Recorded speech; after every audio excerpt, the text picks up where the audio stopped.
If Beale Street Could Talk by James Baldwin. We're starting on page 164.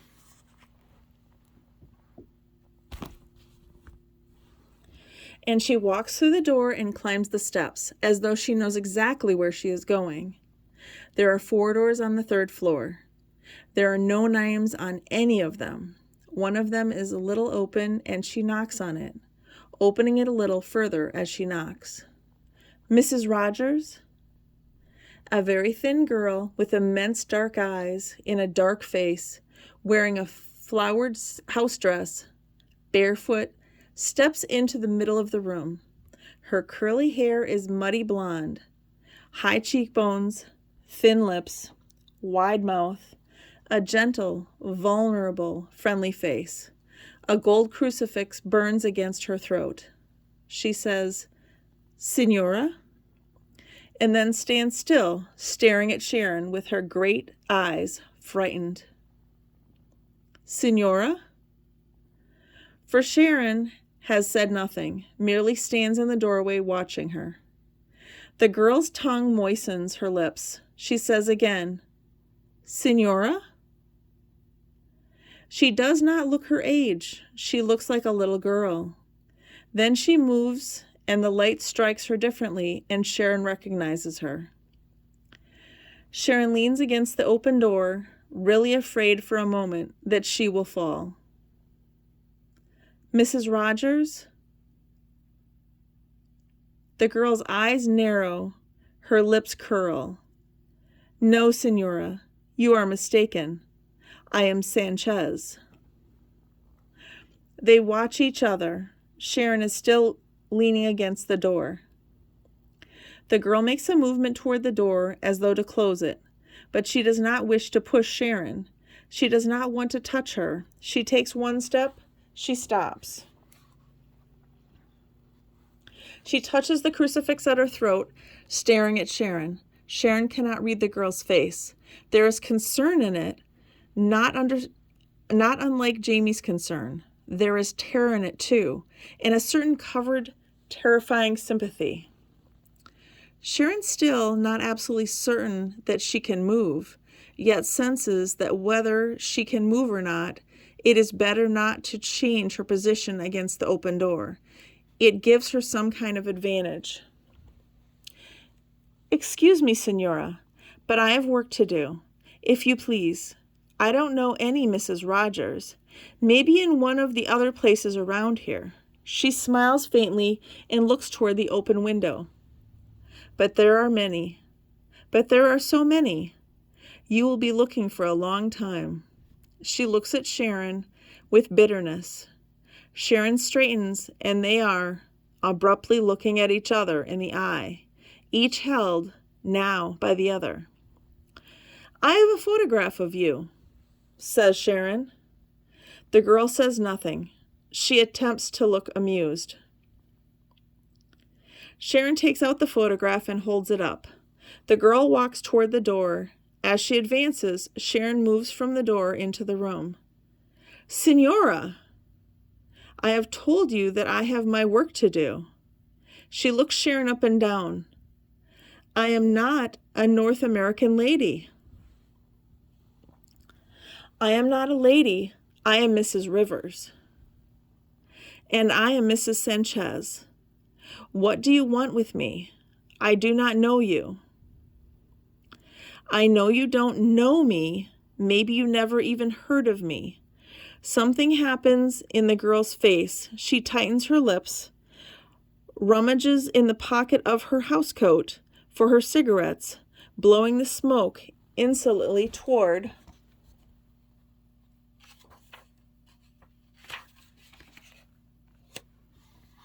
Sharon. "Yet, will you have a cigarette, Signora?" And she extends the package toward Sharon. There is a plea in the girl's eyes, and Sharon, with a shaking hand, takes the cigarette, and the girl lights it for her. She puts the package back into her pocket of her housecoat. "I know you don't know me, but I think you must have heard of me." The girl looks briefly at the photograph in Sharon's hand, looks at Sharon, and says nothing. I met Pietro last night. Ah, and did he give you the photograph? She had meant this as sarcasm, realizes that she made a mistake. Still, her defiant eyes seemed to say, staring into Sharon's, there are so many Pietros. No, I got it from the lawyer for Alonzo Hunt, the man you say raped you. I don't know what you're talking about. I think you do. Look, I ain't got nothing against nobody, but I got to ask you to get out of here. She is trembling and close to tears. She holds both dark hands clenching tightly before her, as though to prevent herself from touching Sharon. I'm here to try to get a man out of prison. The man is going to marry my daughter, and he did not rape you. She takes out the photograph of me and Fanny. Look at it.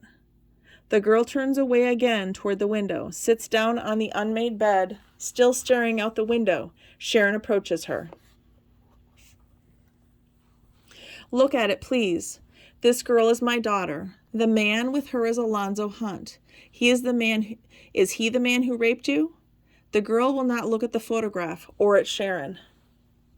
Is this the man who raped you? One thing I can tell, lady, you ain't never been raped. She looks down at the photograph briefly, then up at Sharon briefly. It looks like him, but he wasn't laughing. After a moment, Sharon asks, May I sit down? The girl says nothing, only sighs and folds her arms. Sharon sits beside her on the bed. There must be 2,000 transistor radios playing all around them, and all of them are playing B.B. King. Actually, Sharon cannot tell that the radios are playing, but she recognizes the beat. It has never sounded louder, more insistent, more plaintive. It has never before sounded so determined and dangerous. This beat is echoed in the many human voices, and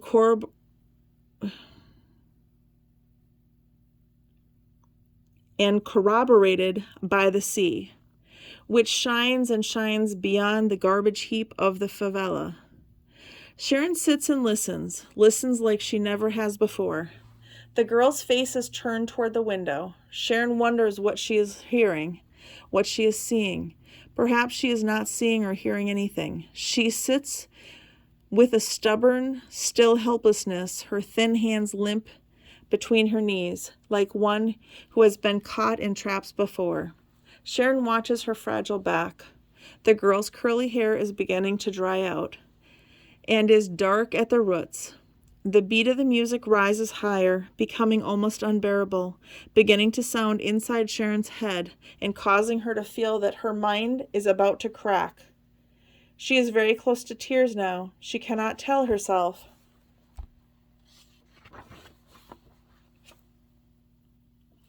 Why? She rises from the bed and walks toward the music. She looks at the children and watches the sea. In the distance, there is an archway, not unlike the archway through which she has walked, abandoned by the Moors. She turns and looks at the girl. The girl is looking down at the floor. Were you born here? Sharon asks her.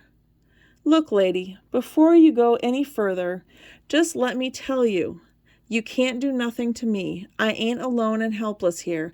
I got friends. Just let me tell you. And she flashes up at Sharon a furious, frightened, doubting look, but she does not move. I'm not trying to do anything to you. I'm just trying to get a man out of jail.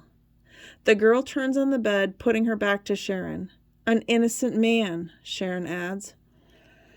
Lady, I think you in the wrong place, I really do. Ain't no reason to talk to me. Ain't nothing I can do. Sharon begins searching. How long were you in New York? The girl flicks her cigarette out the window. Too long. Did you leave your children there? Listen, leave my children out of this. It is getting hot in the room, and Sharon takes off her light cloth jacket and sits down again on the bed. I, she says carefully, am a mother too. The girl looks at her, attempting a scornful distance. But though she and envy But though she and envy are familiars, scorn is unknown to her. "Why did you come back here?" Sharon asks her. This is not the question which the girl had expected. In fact, it is not the question which Sharon had intended to ask. And they look at each other, the question shimmering between them the way the light changes on the sea. "You said you're a mother," the girl says finally, and rises and walks again to the window. This time, Sharon follows her, and they stare out at the sea together. In a way, with the girl's sullen answer, Sharon's mind begins to clear. In the girl's answer, she reads a plea. She begins to speak to her differently. "Daughter, in this world, terrible things happen to you, and we can all do some terrible things." She is carefully looking out the window. She is watching the girl. "I was a woman before you got to be a woman. Remember that. But," she turns to Victoria. She pulls the girl toward her, the thin wrists, the bony hands, the folded arms, touching her lightly. She tries to speak as though she were speaking to me. "You pay for the lies you tell." She stares at the girl. The girl stares at her. "You've put a man in jail, daughter, a man you've never seen. He's 22 years old, daughter. He wants to marry my daughter. And..." Victoria's eyes meet hers again. "He's black." She lets the girl go and turns back to the window. "Like us." "I did see him." "You saw him in the police lineup. That's the first time you saw him, and the only time." "What makes you so sure?" "Because I've known him all my life." "Ha," says Victoria, and tries to move away. Tears rise in the dark, defeated eyes. "If you knew how many women I've heard say that, they didn't see him. When I saw him, when he came to me, they never see that. Respectable women like you, they never see that." The tears begin to roll down her face. "You might have known a nice little boy, and he might be a nice man, with you. But you don't know the man who did what he did to me." "But are you," Sharon asks, "sure that you know him?" "Yes, I'm sure. They took me down there, and they asked me to pick him out, and I picked him out. That's all." "But it happened in the dark. You saw Alonzo Hunt in the lights." "There's lights in the hallway. I saw enough." Sharon grabs her again and touches the crucifix. "Daughter, daughter, in the name of God." Victoria looks down at the hand on the cross and screams, a soul like no sound Sharon has ever heard before. She breaks away from Sharon and runs to the door, which has remained open all this time. She is screaming and crying, "Get out of here! Get out of here!" Doors open. People begin to appear. Sharon hears the taxi horn.